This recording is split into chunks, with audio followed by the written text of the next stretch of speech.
डूबत नैया के रौवे किनारा बानी। हे राम जी तोहरे नाम के सहारा बानी।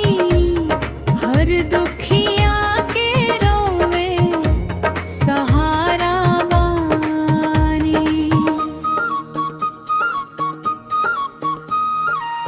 जब जब संकट में परनी हम तोहरे नाम के जपनी हम। अंधियारा में दीप जलवनी टूटल मन के मीत बनवनी।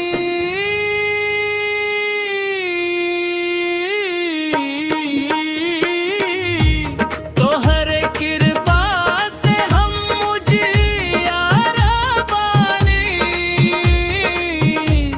डूबत नैया के रौवे किनारा बानी।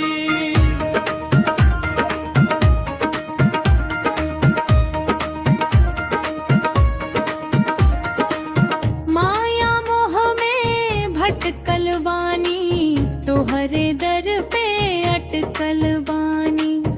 दया के गंगा बहानाथ पकड़ी लाए है दुखिया के हाथ।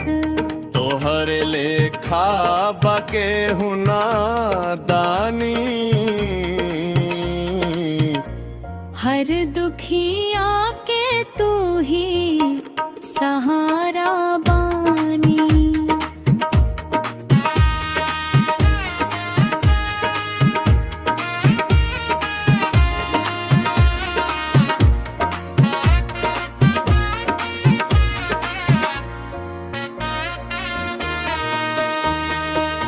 भोर भइल त तोहे धियाई।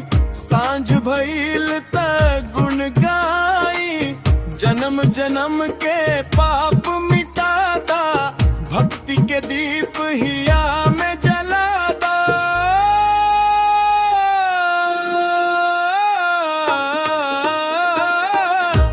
तोहरे चरणन में सुख सारा पानी।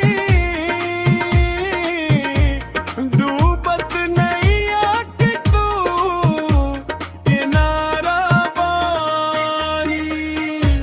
हे राम जी तोहरे नाम के सहारा बानी। डूबत नैया के रोवे किनारा बानी। हर दुखी